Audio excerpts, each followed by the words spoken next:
So, Daddy, we heard you will be part of the cast of Yes. this year's Legends Play. What role will you be playing? I'll be playing the role of Nuhu. That's the Sheikh's father. Nuhu Sharabutu's father. Yeah. Oh, okay. So, in your view as an actor, do you think that this is an initiative that should be taken on by the government or should be massively supported by the government?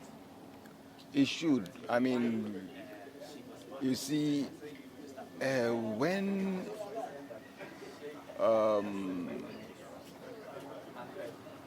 there is peace in a community, it brings about progress in that community. Without peace, there is nothing that we can do that will be successful. So if by God's grace there are people who are striving to bring about peace, why don't we celebrate them? Why don't we put in money for them to be able to, propagate that peace? Without peace, you and I will not be able to be around here, talking to each other. So it's a very, very big something that has to be, supported by the government. You are a legend. Yeah. That when it comes to acting, or you are a legend in the movie industry, how do you see the movie industry now in this era compared to your era? Well, there has been some sort of improvement in terms of people acquiring money. But then in terms of quality films, sometimes, I feel very sad when I miss films like I Told You So, Heritage Africa, Love Brewed in the African Pot, and in recent times, films like Stepdad, A Stab in the Dark, and Ripples. See, I miss those kind of films because it's just unfortunate that people are, because they have the means, they are just bringing out things that are not helping. So we should go back to the olden days, whereby we were producing, nice films, very quality films. Thank God, Mr. Kwawansa is still around. He is still alive. We can tap from his knowledge. Producers who are springing up, they should be able to contact those people, those who have the knowledge of filmmaking, so that they'll be able to provide us with something good. So I personally, even though I am young, I came to see some of your movies, and it's been a long time since I saw a face like yours or colleagues of your era on our screens. Why is that? If you don't see me on TV, that doesn't mean that I've gone to sleep. It simply means that I perform on stage too. And most of the times, we go to the communities to stage plays for them, to the schools, because it's part of our mandate to help students with their set books. So this is basically what I do these days. It's not like I've stopped acting. I'm still into acting.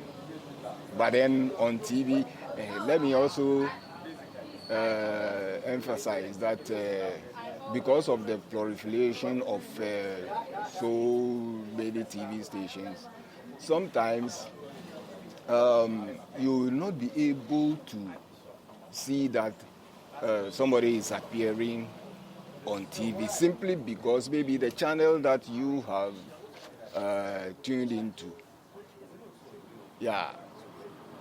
at that particular time, I would be on a different channel.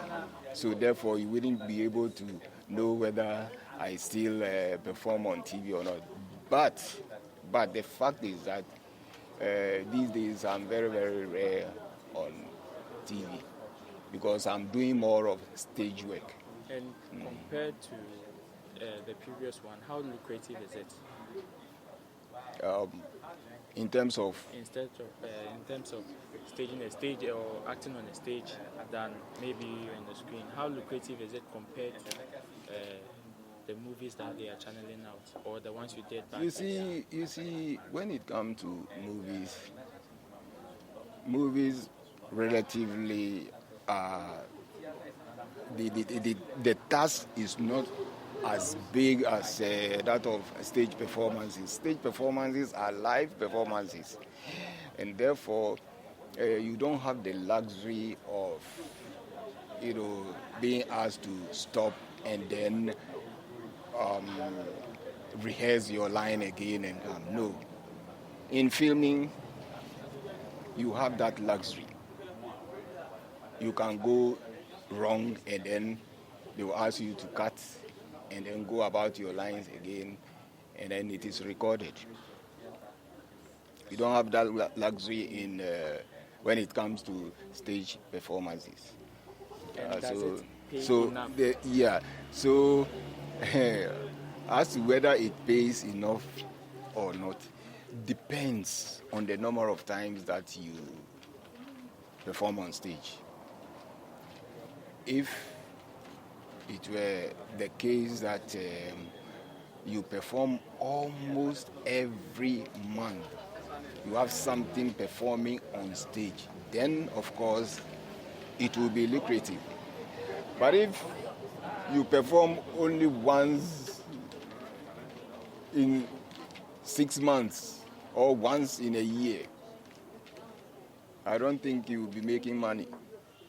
So what we are looking for is that when it comes to whether stage performances or filming, it should be frequent so that you'll be able to multiply whatever you get, and that will, bring about some financial ease for us. Many are also of the view that your era of actors have been sidelined by these new era's producers. How true is that? I would say personally, everything. Do you feel sidelined?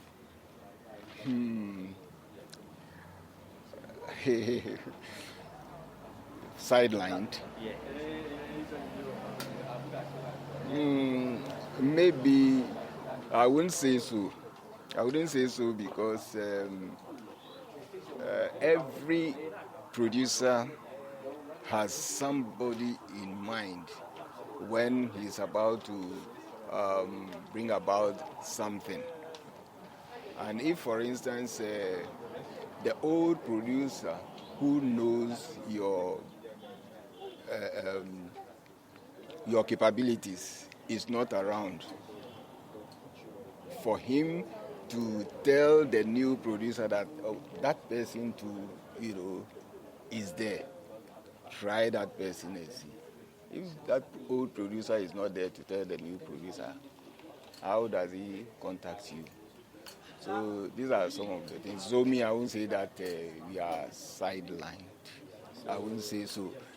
But it's just because maybe some of them are fading out. Those who really know our work are fading out, some of them. And that the new ones that are coming also, pounce on those who they see.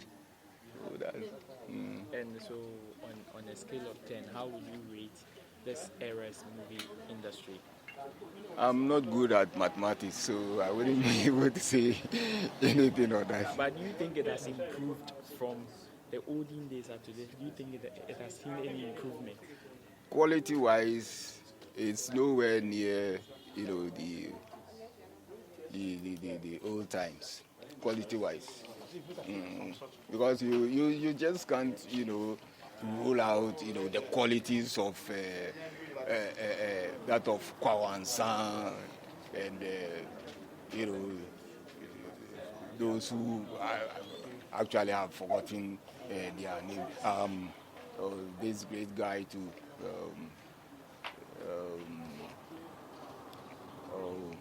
He's a producer of Kukurentumi Road to Accra. These are people who are knowledgeable in the film industry. And they produced nice films, very good films, quality films, So, and like I said before, the new ones should learn from them. They should not feel big. They should contact them. The producer of Kukurentumi Road to Accra, by name Ampao. Ampao, yeah. It's called Ampao. So these are very good producers. All right, sir. Thank you very much. Thank you too.